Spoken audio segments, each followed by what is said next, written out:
Entrevista com Dávila. Olá, bem-vindos. Toda semana temos um encontro marcado para falarmos sobre os assuntos mais importantes do momento e sempre com um convidado muito especial.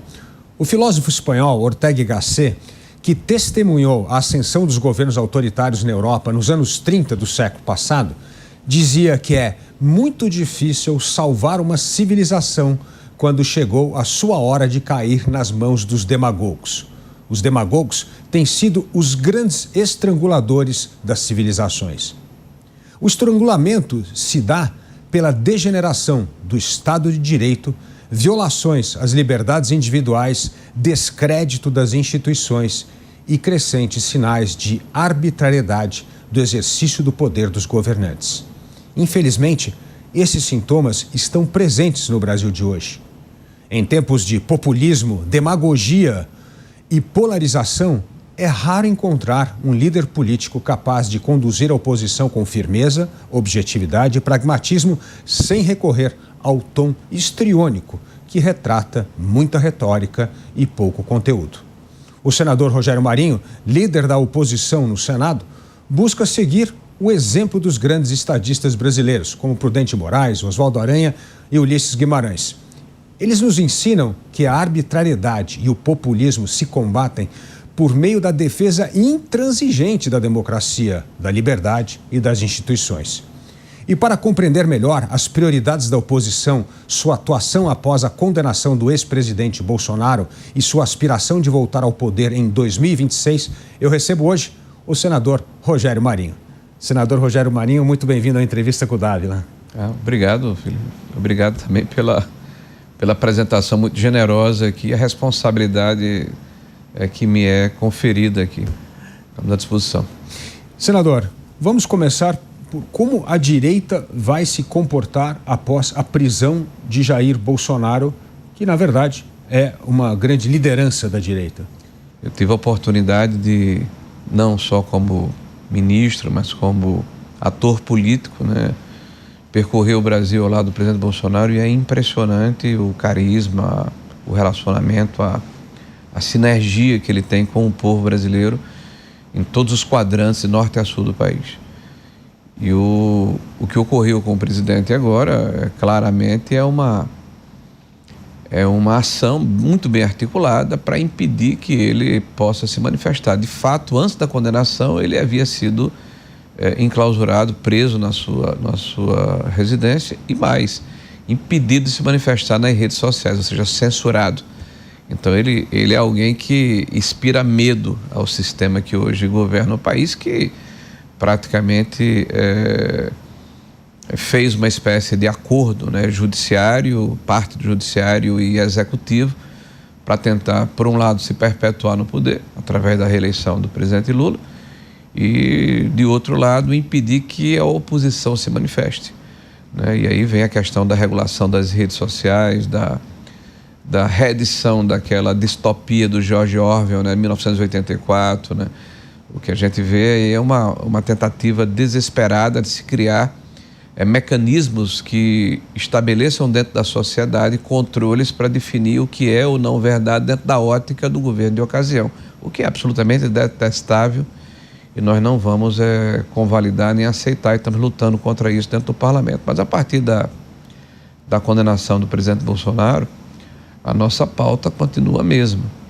Por um lado, tratarmos de anistiar todos aqueles que foram imputados de crimes em função desse suposto golpe que aconteceu no dia 8 de janeiro de 2023 e, ao mesmo tempo, impedir que o Brasil de 2027 seja o Brasil de 2015, onde a maior catástrofe econômica que nós já presenciamos na nossa era moderna aconteceu, Foi desde 1948 a maior supressão, do produto interno bruto por 2 anos consecutivos, milhares de empregos, 3 milhões de desempregados, milhões de empregos formais, foram extintos, centenas de milhares de empresas fechadas, e nós estamos vendo os mesmos sintomas, com os mesmos personagens, com os mesmos métodos, e nós já sabemos o resultado. Aliás, Temos hoje já o maior índice de inadimplência de pessoas físicas, quase 80 milhões de recuperação judicial, né? E recuperação judicial, quase 8 milhões de empresas. Então, empresas e pessoas físicas já sofrendo esse desgoverno. Agora, vamos pensar aqui um pouco como que a direita vai atuar agora no Congresso Nacional com algumas matérias muito importantes. Primeiro, nós temos a questão da anistia. Nós temos um longo processo até a anistia ser debatida e votada.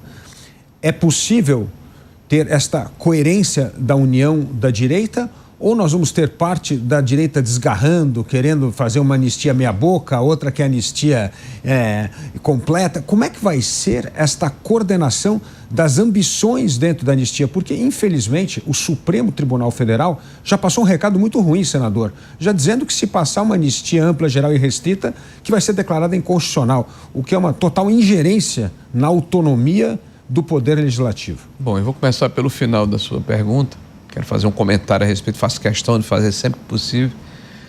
Nós não podemos aceitar como natural o que está acontecendo no Brasil.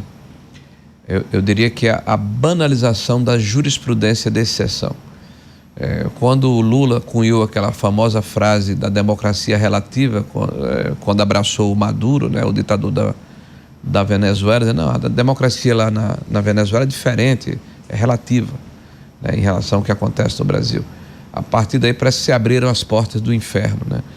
Então a lei passou a ser relativizada, a Constituição passou a ser relativizada, a jurisprudência passou a ser relativizada e os inimigos, entre aspas, do Estado, como assim foram cunhados, a eles, ao cão danado todos a eles, né?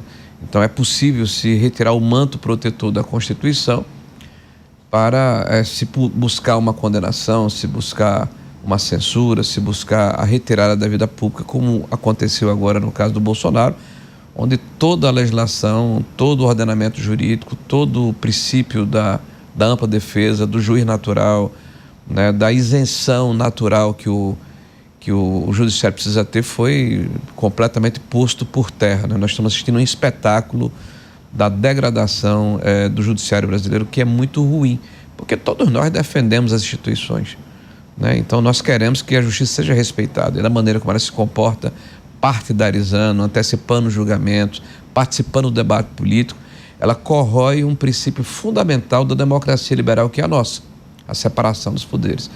Eu acredito que o Montesquieu e o Locke estão se revolvendo nos seus respectivos túmulos, né? Da forma descuidada como esses princípios estão sendo ultrapassados, e a banalização e naturalização que a grande imprensa brasileira encara esse tipo de comportamento, e justificando, inclusive. Nós temos grandes jornais com editoriais, ou seja, é a opinião do jornal, não são notícias nem colunistas, apoiando esse tipo de situação.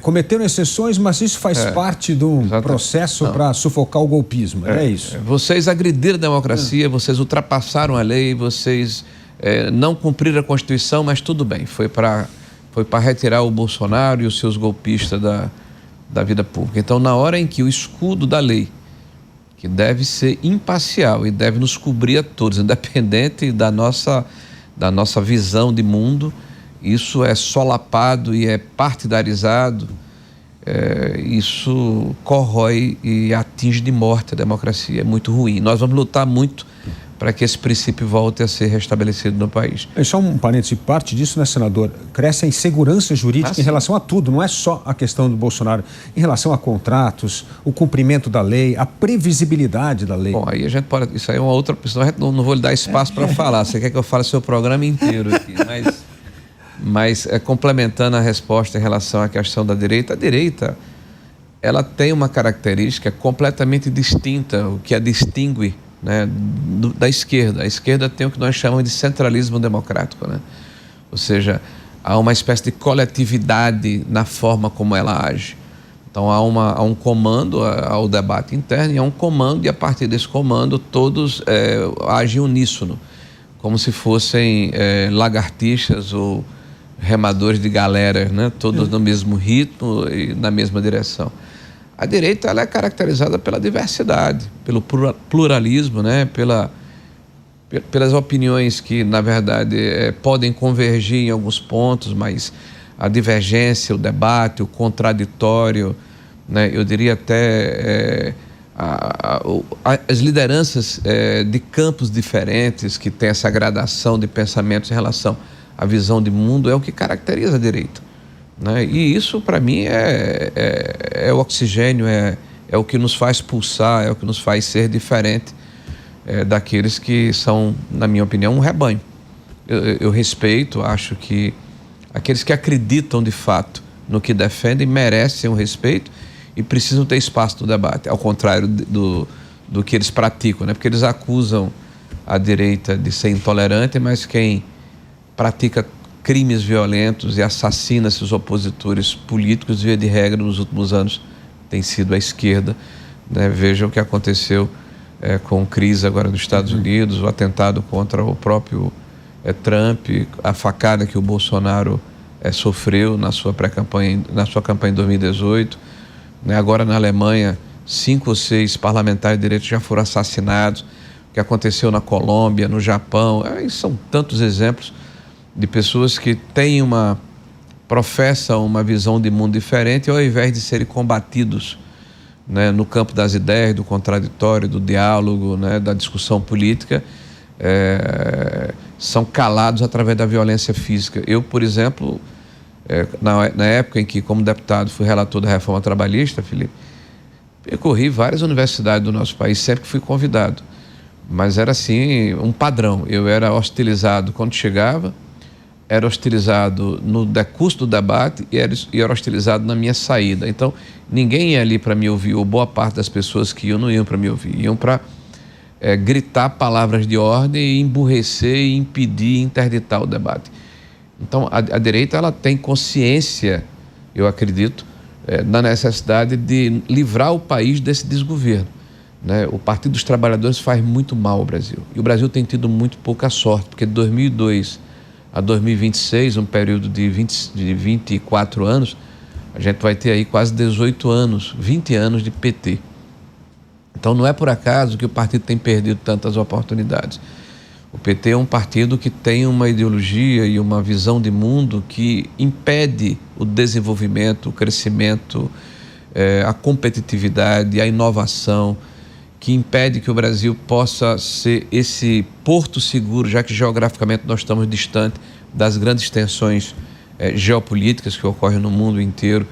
Então, você tira justamente o que falamos anteriormente, da previsibilidade, da segurança jurídica, né? Há uma intervenção estatal crescente, há uma visão de que o gasto excessivo gera o crescimento econômico. Então, é uma visão vesga, equivocada, zoila, né, do que de fato é a realidade das pessoas. Os programas sociais terminam sendo armadilhas em que as pessoas não conseguem se emancipar porque não há estímulo nesse sentido. Os programas sociais no mundo inteiro são episódicos ou seja, tem tempo limitado e estimulam o cidadão que recebe esse benefício do Estado a se emancipar, se educar, se capacitar, se qualificar, buscar o mercado de trabalho, ter autonomia. No Brasil, não. No Brasil, se criam amarras para que haja um grande número de cidadãos dependentes do Estado brasileiro e, no outra ponta, se aumentam impostos, burocracia, taxas, dificuldades para impedir o empreendedorismo, para impedir que as pessoas se liberem, possam pensar por si próprias. Então, é uma armadilha que o Brasil está debruçado. Então, quem está enxergando o que está acontecendo precisa fazer a sua parte para liberar o Brasil dessas amarras, né, ideológicas muito perniciosas que já vão aí com 20 anos. Agora, para liberar o Brasil dessas amarras perniciosas, essa riqueza da diversidade e pluralidade que existe na direita, como o senhor bem colocou, precisa alguma hora estar unida em torno de um mínimo denominador comum de propostas e ideias para que nós consigamos transformar isso em votos. Como a direita vai se preparar, se unir em torno disso nas candidaturas majoritárias em 2026? Começar pela candidatura à presidência da República, que é tão importante. Nós temos uma excelente safra de governadores, aliás, candidatos, pré-candidatos à presidência da República, excelentes governadores, mas há uma hora que precisa sentar essa diversidade e pluralidade, precisa se concentrar em torno de um nome. Como é que será esse processo? Olha, primeiro é evidente que o meu candidato é o Jair Messias Bolsonaro. Com essa condenação e com a sua inegibilidade, né, nós estamos depositando as nossas esperanças, né, de que nós possamos reverter esse processo através do parlamento, né? Mas mesmo anistiado, necessariamente não significa que haverá a volta da elegibilidade. Então, acredito que o presidente Bolsonaro, no momento oportuno, caso constate que de fato, né, não terá condições de elegibilidade, dará o comando de que forma nós vamos nos posicionar, porque não há irracionalidade, né, da nossa parte. Há a necessidade de se avaliar cenários e verificar qual é o tempo adequado para que esse grupo de brasileiros, esse enorme contingente de cidadãos brasileiros que entendem que devem seguir a liderança do Bolsonaro, é onde devem se reagrupar. Você falou com muita propriedade que caso, de fato, o presidente não seja candidato e ele indique um dos, ou alguém como Michele, como Flávio, né, o próprio Eduardo, ou o Tarcísio, ou o Zema, ou Ratinho, ou quem mais? Caiado, né? Então existem aí, dentro da direita, eu diria, vários candidatos ao contrário da esquerda. Eu tenho dito assim, talvez assim as pessoas me encaram como brincadeira, mas é verdade. O Lula é uma árvore que não dá sombra, né? Que não frutifica, que não permite que lideranças vicejem do lado dele. Do lado de cá, não. Acho que o Bolsonaro foi um exemplo, né? Ele permitiu que os seus ministros pudessem mostrar o trabalho. Eu sou um exemplo disso. Eu sou senador do meu estado porque fui ministro do movimento regional do governo Bolsonaro. A Tereza Cristina, ministra de Mato Grosso do Sul, né? O Marcos Pontes aqui de São Paulo, o Jorge Seife ali por Santa Catarina, né? Então você tem aí um grande grupo o próprio Tarcísio, governador de São Paulo, tem um grande grupo de ex-ministros do presidente Bolsonaro que conseguiram lograr êxito em eleições estaduais e passaram a ter uma dimensão e uma visibilidade nacional em função do fato que o presidente permitiu que essas lideranças fossem evidenciadas, fossem expostas para o grande público, e ele não trouxe para ele, né, o fruto do trabalho de cada um deles. Eu não tenho dúvida que até o mês de dezembro, né, eu acho que seria o momento mais adequado do presidente Bolsonaro tomar essa decisão, mas vai depender dele, né, de qual é o caminho que a gente vai tirar. Ele tomando, nós estaremos todos aglutinados em função do posicionamento que ele tomar. Aliás, tem uma questão até de time importante, porque o governador Tarcísio, que hoje é um dos fortes candidatos à presidência da República, se não tiver segurança que teria a legenda presidencial, óbvio que não ia abrir mão do governo do estado de São Paulo em abril para entrar numa aventura. E provavelmente perderíamos um nome hoje que é melhor ranqueado nas pesquisas. Então, então, senhor, essa aqui é uma ótima notícia. O senhor acha que até dezembro esse cenário está fechado, ou uma certa união de quem será o candidato da direita? Acredito que sim, porque acredito também que vai ser o momento em que nós teremos votado no Congresso Nacional o projeto de anistia. Para nós é essencial que os parlamentares possam se posicionar, tanto na Câmara como no Senado. Então, encerrado o ano legislativo de 2025, a minha expectativa é que tenhamos votado a anistia e o presidente Bolsonaro livre, né, tenha as condições de, conversando com os seus interlocutores, com os agentes políticos, possa tomar essa decisão. E eu acredito que o mês de dezembro é o momento de termos aí a condição de tramitar esse processo de anistia no Congresso Nacional. Agora, senador, o projeto de anistia só será aprovado se a oposição agir como oposição. Nós temos um grande problema. Numericamente, a direita tem maioria no Congresso e no Senado. Mas na hora do voto, essa maioria não se traduz. Muitas vezes, os próprios parlamentares que se dizem de direita ou centro-direita acabam votando com o governo. Então, haverá essa disciplina da direita no projeto de anistia para obstruir trabalhos se o projeto não andar e para votar?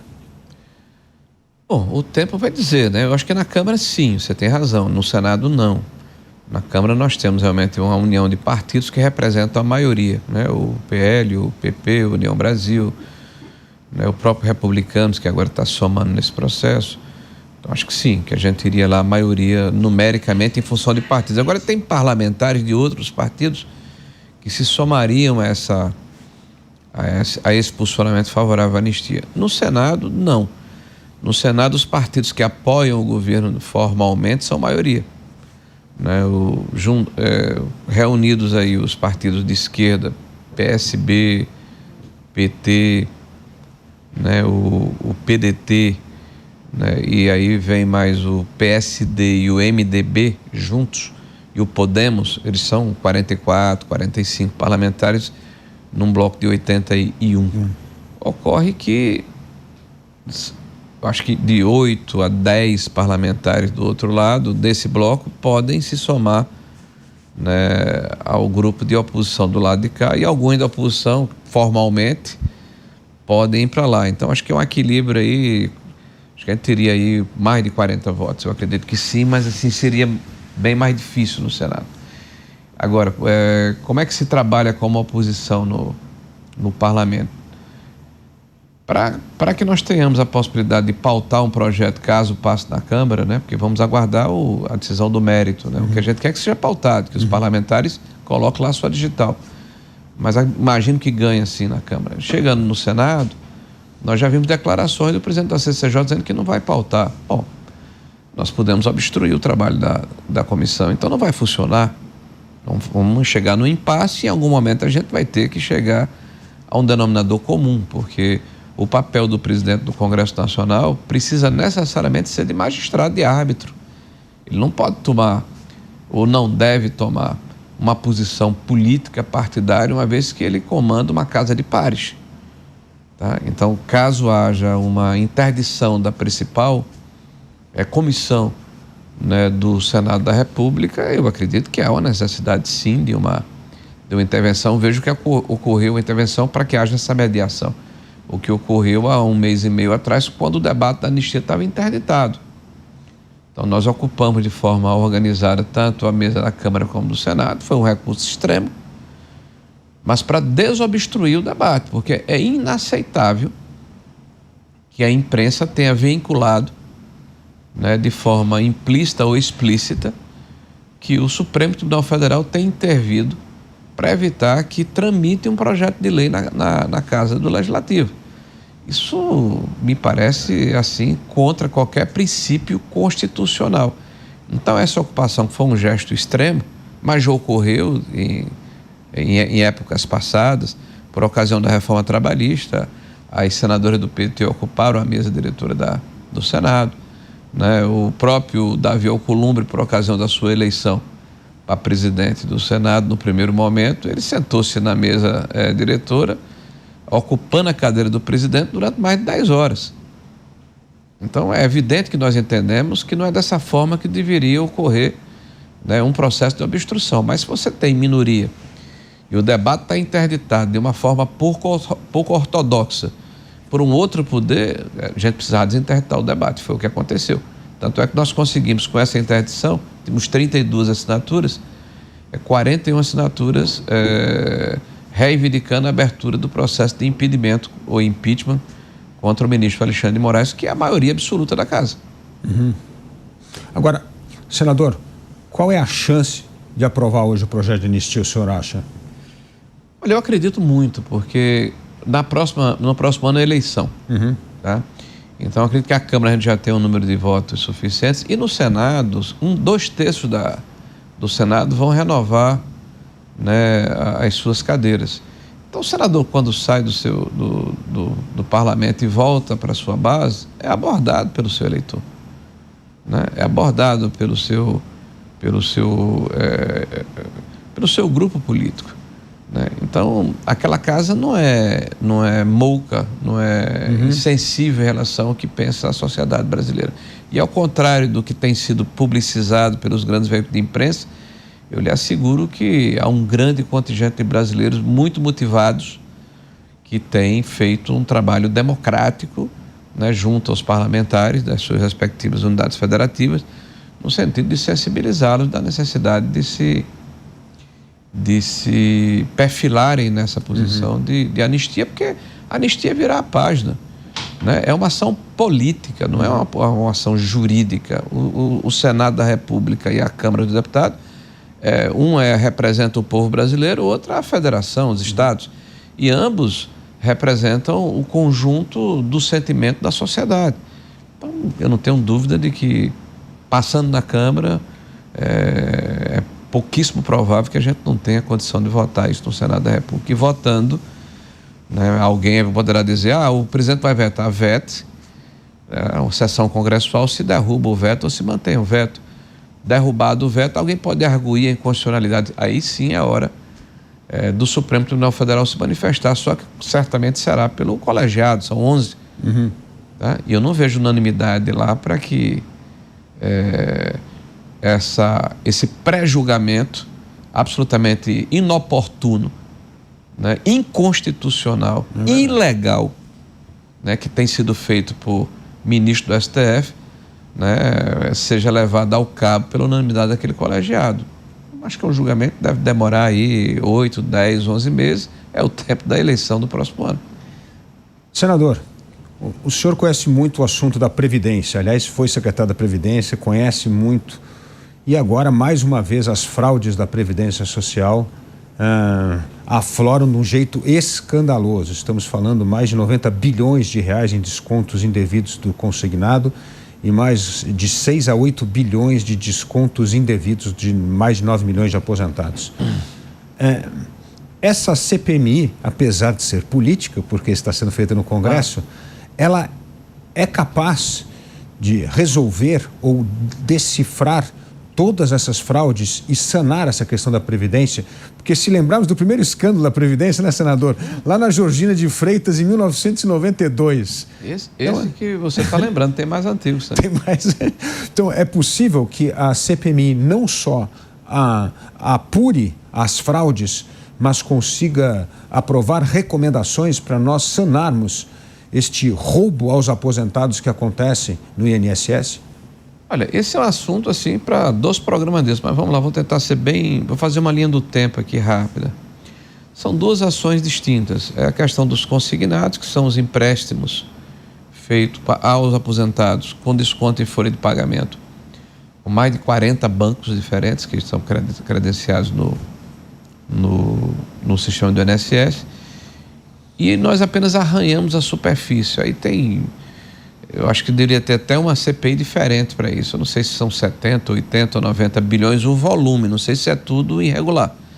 Acredito que uma parte razoável tá? Não vou aqui dizer que o conjunto de 100% porque há um estímulo muito grande para que se busque esse crédito, né? O aposentado em vários locais do país é o arrimo de família e, de fato, o seu olerito, a sua renda é usada pela família para se comprar uma moto, para fazer um puxadinho na casa, enfim, porque é a segurança que existe de que ele está recebendo todos os meses. Mas há, sem dúvida nenhuma, fraude, há esbulho, há toda sorte de malversação aí, de informações que tem vitimado os aposentados brasileiros. Mas no caso do desconto associativo foi o que originou de fato essa CPMI. Tem um fato que as pessoas talvez não tenham entendido o processo, porque isso começa em 1994, desconto associativo. E você tem 3 descontos distintos que financiam o que eu denomino de república sindical no Brasil. Né? O desconto associativo, que estava restrito, foi a primeira ACT feita em 94, entre o INSS e a CONTAG, que é a Confederação dos Trabalhadores da Agricultura e tal. A CONTAG foi fundada na década de 60, na época das Ligas Camponesas de Francisco Julião, filiada à CUT, né, ligada ao PT, e é o braço sindical do campo do PT historicamente. É quem patrocina todas essas manifestações de invasão lá a Brasília, né, tem uma relação umbilical com o MST, enfim, é a CONTAG. Quando nós chegamos em ao governo no princípio de 2019, a CONTAG tinha em torno de 83%, 84% do total desses descontos associativos. Nossa. De 83% a 84%, em torno de 600 milhões de reais era CONTAG. Por quê? Porque foi dada a CONTAG, e a gente está falando de 3.500 sindicatos rurais, o poder cartorário de fé pública. Se qualquer trabalhador quisesse se aposentar no Brasil nesse período, ia a um sindicato rural, e o sindicato rural é quem dava uma certidão para dizer que ele de fato havia trabalhado pelo menos 15 anos no campo, e que no caso de mulher tinha 55 anos, no caso de homem 60 anos. Normalmente se pagava uma taxa por isso, se preenchia um formulário, o cidadão via de regra analfabeto ou semi-analfabeto, não sabia o que estava preenchendo, ele estava autorizando ali um desconto associativo. Muita gente pagou 30 anos sem saber. Nossa. E veja, com um agravante, né, com uma série de benefícios que nunca foram informados ao associado, entre aspas. Porque, como é que você paga 30 anos sem saber? Porque o aposentado rural, ao contrário das pessoas de classe média, não tem acesso ao seu contra-cheque, é um cartão. E geralmente vai um preposto ao banco retirar o dinheiro. Ele não sabe quanto ganha, o que é descontado, o que não é. Via de regra é o que acontece com as pessoas que têm menos, como é que eu posso dizer, conhecimento ou capacidade de entender o processo, porque tiveram pouca educação formal, tá? Então são vítimas indefesas que foram ao longo de muito tempo explorados, a princípio pela CONTAG. Aconteceu um fato em 2017, e esse é o primeiro vértice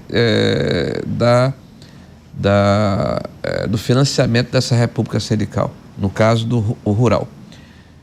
Em 2017 acabou o imposto sindical obrigatório, que era o segundo vértice, talvez o mais importante.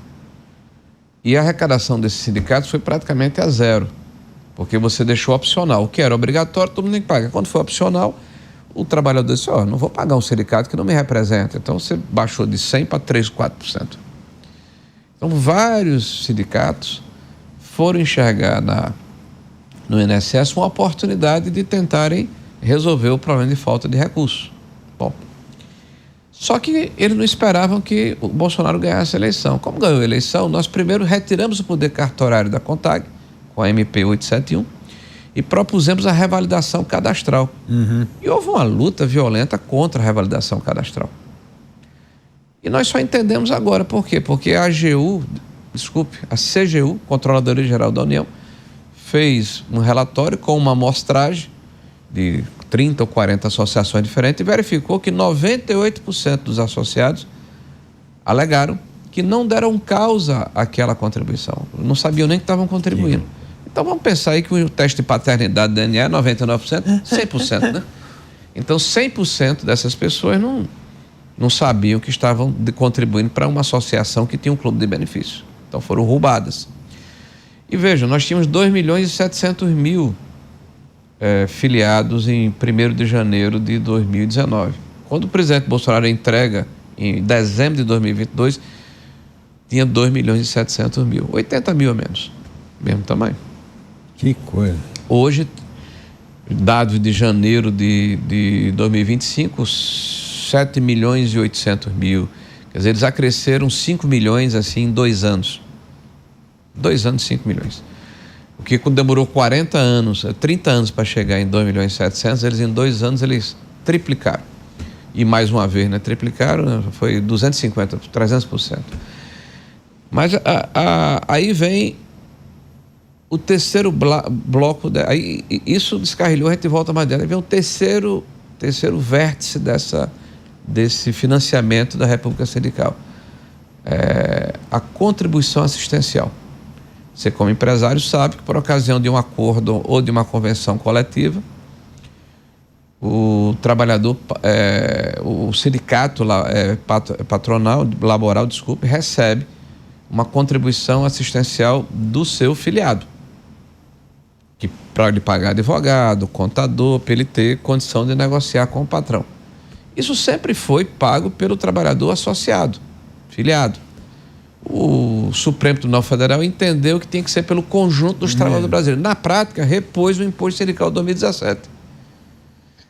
Só que ele disse o seguinte: preservar o direito de oposição. Como é que é exercido o direito de oposição hoje no Brasil? Foi a Assembleia Coletiva?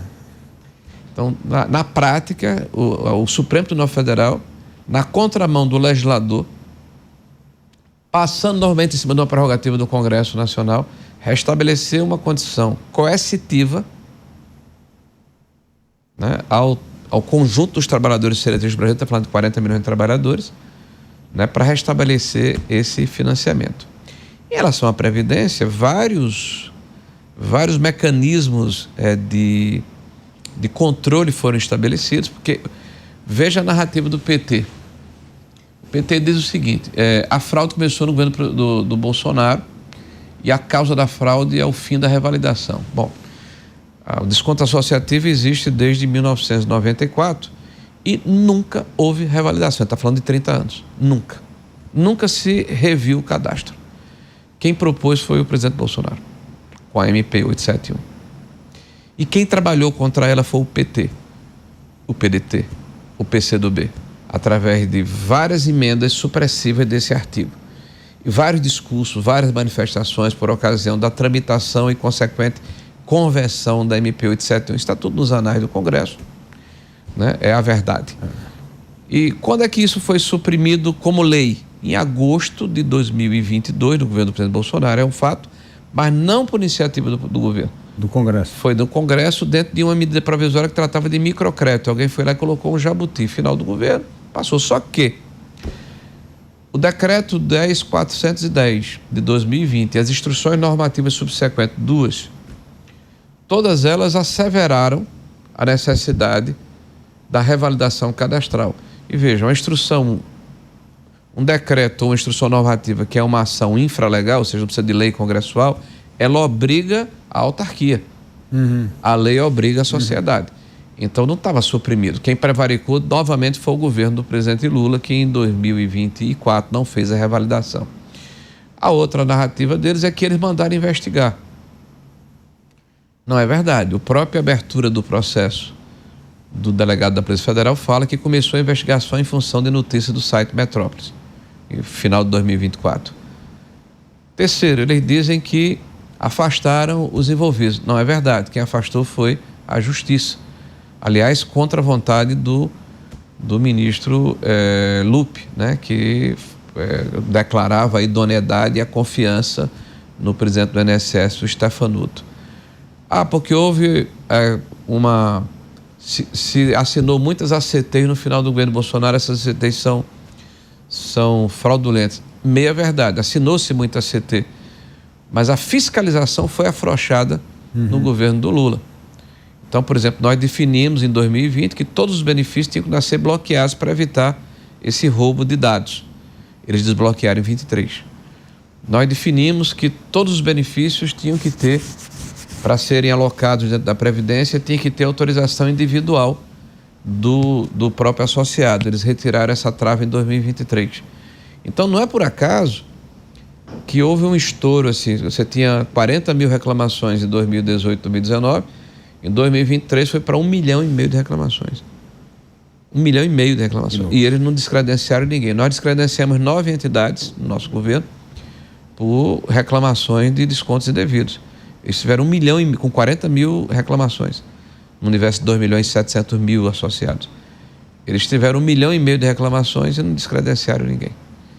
Então, o que a gente espera é que a CPMI, quebrando o sigilo dessas entidades, que foi feito agora recentemente, inclusive da CONTAG, nos últimos 10 anos, dos seus presidentes, das empresas, essas empresas dos clubes de benefícios, nós possamos entender não apenas como os mecanismos foram estabelecidos e afrouxados, como os diretores de benefícios se comportaram, como os presidentes do INSS, os ministros da Previdência, os secretários, né, como é que eles se comportaram, mas principalmente para onde foi o dinheiro.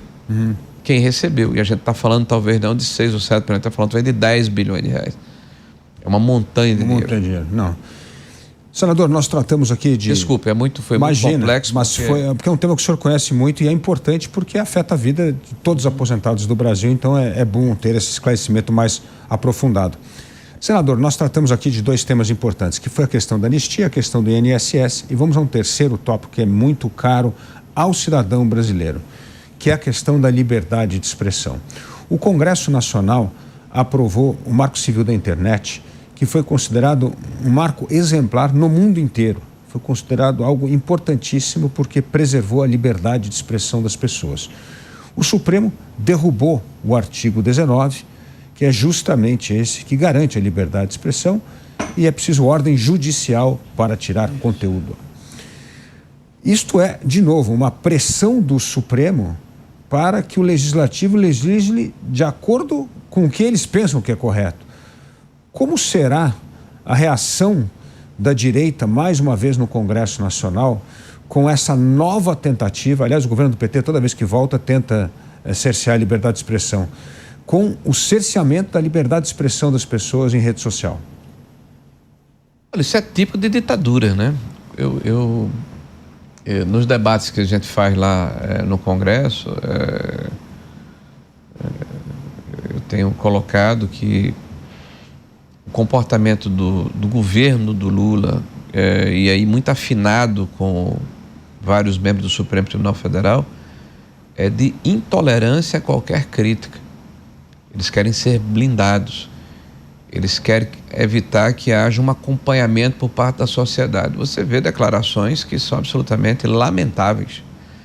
A ministra Carmen Lúcia já fez 2 que ficaram na história, né? Primeiro, quando ela, num voto em 2022, ela ainda no Tribunal Superior Eleitoral, ela de uma forma absolutamente descuidada, eu diria, fala que a censura é execrável, né? Mas que ela se permitiria votar a favor da censura só dessa vez, em função do fato de que poderia haver um desequilíbrio no pleito eleitoral. E veja, censura prévia, porque ela sequer conhecia o conteúdo do documentário que ela censurou, né? Que ela vetou, que ela impediu que os brasileiros tomassem conhecimento, né? Que era um documentário do Brasil Paralelo sobre a facada no presidente Bolsonaro. Então esse voto lamentável, odioso, né, que tem que ser repugnado da ministra Carmen Lúcia e da maneira como ela se comportou, ela repete no Marco Civil da Internet quando ela acusa os brasileiros que têm voz através das redes sociais de serem tiranetes. Que ela não pode ficar exposta a 200 e tantos milhões de tiranetes. Então esse tipo de expressão mostra o que eles pensam no íntimo, né? Não querem ser investigados, não querem ser prescrutados, não querem ser criticados, não querem ser... enfim, a sociedade não tem o direito de saber o que eles fazem. Ora, são pessoas públicas. Quando eu fui relator da reforma trabalhista, Felipe, eu tive o meu prédio cercado. Minha filha, em vários momentos, na época eu tinha 7, 8 anos, dentro de um banheiro, chorando e não entendendo porque o pai estava sendo vilipendiado lá fora. Eu disse, minha filha, não é isso, é a política, calma. Mas chegaram a pichar meu prédio inteiro e eu tive que pagar, que os condomínios foram para mim só. O prédio foi pichado por sua causa. Eu chegava no aeroporto em Natal, tinha uma comissão de recepção. Chegou um momento que eu já sabia quem eram os indivíduos que estavam me aguardando. Dizia, como é que está a sua esposa, seu filho e tal, porque... virou até você tem que levar isso com bom humor. Na hora que não há agressão física, você não tem porquê, né, evitar que as pessoas lhe critiquem por um ponto de vista ou por uma posição política que você publicamente teve. Agora, o Supremo Tribunal Federal no Brasil tem um comportamento que eu diria que é meio... como é que eu não quero ser tão... Ele é meio esquisito, porque eles entram no debate público, eles falam a respeito de políticas públicas, eles se posicionam a respeito de posições políticas, eles antecipam resultados de julgamento, falam do que vão julgar e não querem ser contraditados. Se você critica um deles, você está criticando a instituição. Ora, mas foram eles que, como indivíduos, se propuseram a fazer o debate político. Ora, o debate político pressupõe contraditório.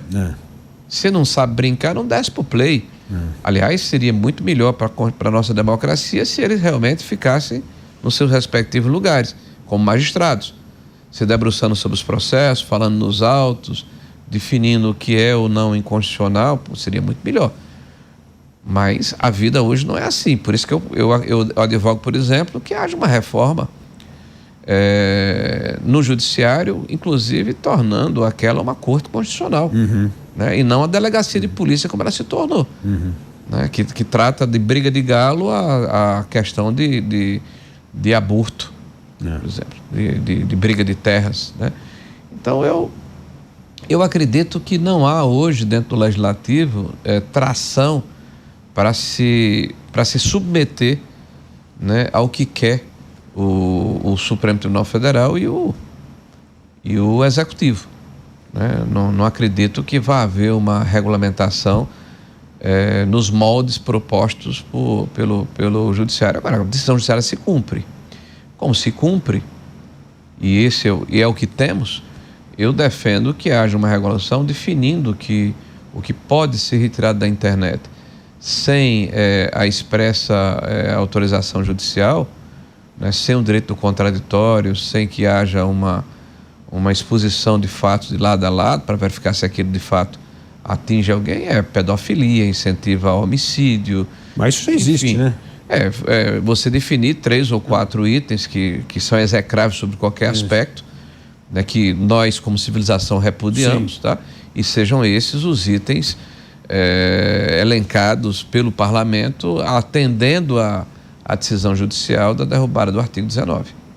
Agora, a questão da liberdade de expressão, outra área muito preocupante foi o não respeito ao artigo 53 da Constituição. Foi relativizado. Foi relativizado. Como isso é possível? O parlamento vai deixar passar isso também? Eu sou neto de Djalma Marinho, você sabe disso, né? Foi o meu avô, em 1968, era o presidente da Comissão de Constituição e Justiça da Câmara Federal, e é o nome da Comissão de Constituição, tem um retrato dele, ele foi 6 ou 7 vezes presidente da Comissão de Constituição e Justiça. E tem um episódio famoso, eu vou aproveitar seu programa, porque eu entrei na vida pública em função da admiração que eu tenho pelo meu avô, é a minha referência na vida pública, né? Ele foi instado pelos militares a processar e caçar um parlamentar, o Márcio Moreira Alves, porque ele havia feito um discurso no Pinga Fogo, naquela época não tinha TV Câmara, e alguém até anotou, onde ele estimulava as mulheres, as esposas dos militares, a não fazerem sexo com os militares, porque eles estavam invadindo as universidades e impedindo o direito de reunião. Olha que discurso bobo. E meu avô, como presidente da comissão, foi chamado pelo presidente, pelo ministro da Justiça: olha, o senhor precisa processar. E ele foi resistindo. Chegou a um ponto que a Arena, que era o partido dele, substituiu os parlamentares que estavam na comissão e que votariam com a posição dele de não processar o deputado por outros. Ele foi vencido na comissão. O veredito lá foi para se processar e caçar o deputado. Meu avô levou ao colegiado, ao plenário, como uma Câmara recursal, e o plenário derrotou o governo, apesar de 3/4 do plenário ser Arena. Derrotou o governo e 3 dias depois foi decretado o AI-5, o Congresso foi fechado, o Parlamento foi fechado e mais de 100 parlamentares foram caçados. Então a história se repete, né? E ele dizia naquela oportunidade que não poderia admitir que um parlamentar fosse caçado, fosse impedido de se manifestar, porque a outorga que ele recebeu dos seus eleitores não pertencia a ele, mas à instituição. E que a figura do foro não era para impedir que alguém fosse processado por um crime, mas impedir que ele fosse perseguido por suas ideias. Né? Então é evidente que para mim é absolutamente inaceitável o que está acontecendo hoje. Essa relativização do foro ou da palavra do parlamentar que representa o povo brasileiro. Porque a injúria, a calúnia e a difamação estão previstos no nosso Código Penal. Estão lá. A comissão de ética das duas casas precisa funcionar. O que não dá é para que um parlamentar, no exercício do seu mandato, por exemplo, de uma forma contundente, mostre como aconteceu com o Marcel Van Hatt. Vou dar só um exemplo, né, que o delegado Fábio Shaw, né, ele ultrapassou, né, o seu limite como funcionário público quando ele processa, quando ele, na sua investigação, no seu inquérito, utiliza provas falsas, fraudulentas, para permitir que um cidadão fique 6 meses preso numa solitária. Em algum momento numa solitária, numa prisão, mas em algum momento numa solitária. Então, a liberdade é o valor mais importante do ser humano. Né? Se nós não temos livre-arbítrio, né? Se nós não temos o poder de nos deslocar, dizermos o que pensamos, nós não somos seres humanos, somos escravos. Né? Então, esse parlamentar faz uma acusação a uma situação óbvia, ele está sendo processado por isso. E a Procuradoria-Geral da República aceitou esse processo. Que é uma barbaridade. Né?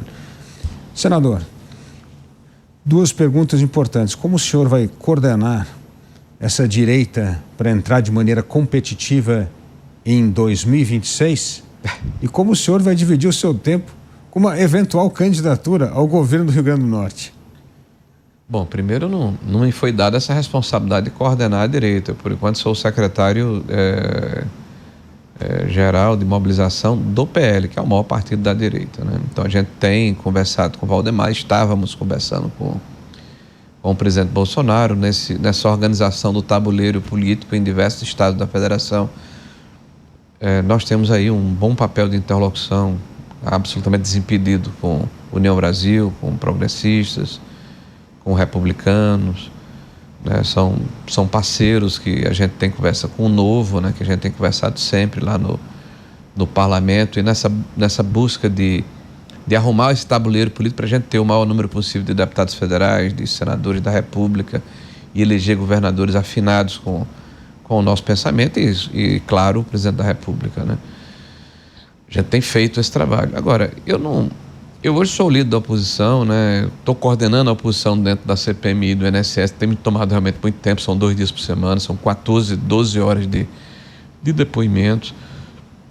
Tenho ido ao Brasil todo nesse trabalho de organização do PL, né? Através da nossa Academia Brasileira de Direita Conservadora, dos nossos encontros com influenciadores, são os nossos encontros e seminários de comunicação, com o Rota 22, que é um programa que resgata o que foi feito pelo governo Bolsonaro e alinha com valores ligados ao conservadorismo e à direita, né? E ao mesmo tempo a gente busca identificar indivíduos que têm intenção de se candidatar e ver de que forma a gente converge, né?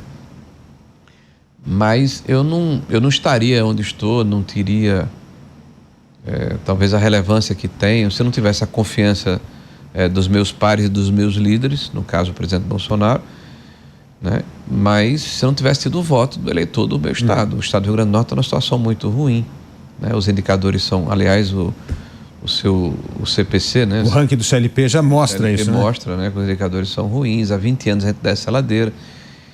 Então eu tenho 61 anos de idade, né? Eu fui vereador, presidente de Câmara, secretário de município, secretário de Estado, secretário do Governo Federal, ministro de Estado, deputado federal, 3 mandatos. Então eu tenho uma carreira longeva na política, graças a Deus não tenho nenhum problema com o judiciário, né? Não tenho nada que me amarre no sentido de não poder falar o que eu penso e dizer o que eu acho. Eu tenho convicções muito sólidas de minha visão de Brasil e de mundo, mas eu tenho um compromisso com o meu estado. Então, a não ser que, né, haja uma mudança muito forte, eu pretendo ser candidato ao governo do estado do Rio Grande do Norte, até para ajudar nessa mudança tão necessária que o Brasil precisa para retirar o Brasil das garras desse desgoverno do Partido dos Trabalhadores. Agora, senador, uma coisa interessante que vem acontecendo no Brasil, e até olhando do ponto de vista do CLP, do Centro de Liderança Pública, existe uma enorme diapasão entre governo federal e governos estaduais. Ou seja, parece que os governos estaduais nós temos menos ideologia, mais pragmatismo, política baseada em dado, em evidência, coisa que não existe no governo federal. Então, parece que a nossa esperança está nesta nova safra de governadores, secretários estaduais, prefeitos, ascenderem a política nacional com essa mentalidade de política baseada em dado, em evidência, menos ideologia e menos retórica. É possível que essa ponte para o futuro começa já em 2026? Ponto para o futuro é o programa do MDB, né? Mas vamos lá. Retirar dessa sinergia aqui. Olha, eu acho que tem que haver um equilíbrio, né? Você não pode querer que os políticos, e a política brasileira é pródiga nisso, né, sejam insossos. Eu acho que é uma expressão que talvez... ou seja, eu sou político, mas tanto faz ser direita, ser esquerda, eu não tenho visão sobre se a política tem que ser liberal ou se a política tem que ser assistencialista, né, intervencionista, né? Eu não tenho posição sobre assuntos que são áridos e que geram discussão na sociedade. Eu acho que a população está cansada disso também, desse político isentão. Tá? Eu acho que tem que ter, é evidente, esse apuro técnico, essa necessidade de buscar as evidências científicas, né, de se verificar quais são as experiências transformadoras que de fato, né, deram resultado, né, a competência de buscar, eu diria assim, a legitimidade de buscar parceria com a iniciativa privada, com o empreendedor. O Estado, ele precisa entender, é meio coercitivo, mas se o Estado não entender, né, se o governo, qualquer que ele seja, municipal, estadual e federal, principalmente o federal, que quem empreende no Brasil é quem leva, é quem carrega, é quem traciona a economia. Tá? Quando eu falo do empreendedor, eu não estou falando do dono da Gerdau, que é até um amigo querido, não estou falando, né, do dono de uma grande empresa, eu falei do nome de alguém aqui, fulanizei. Eu estou falando de quem acorda de 3 horas da manhã, Felipe, e vai ao Ceasa e escolhe frutas selecionadas, bota num carrinho e sai mercadejando num bairro de classe média. Esse cidadão, é por ele que a gente precisa fazer a nossa parte. É por ele que a gente tem que deixar o Estado menos burocratizado, tem que retirar essas amarras, tem que permitir um acesso ao crédito que não seja coercitivo, né, impeditivo dele crescer. É por ele que a gente tem que deixar o país mais empreendedor, mais inovador.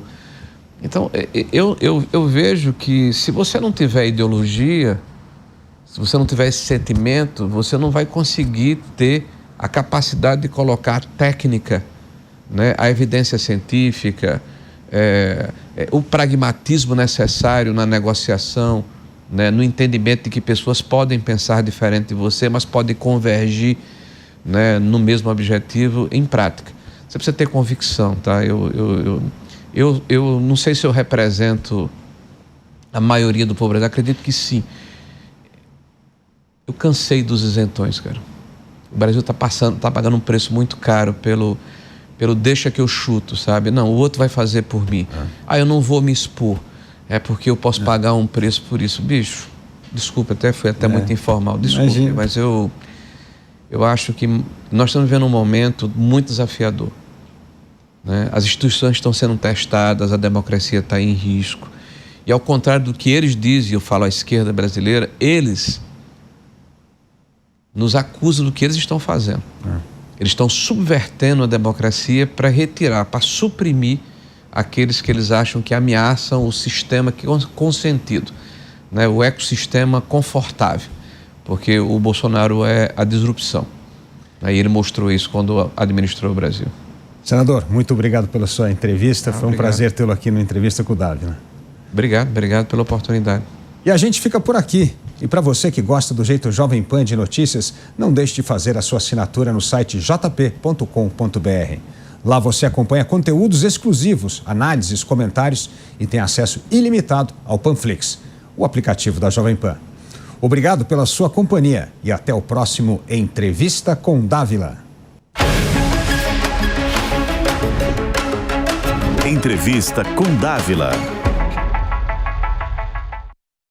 A opinião dos nossos comentaristas não reflete necessariamente a opinião do Grupo Jovem Pan de Comunicação.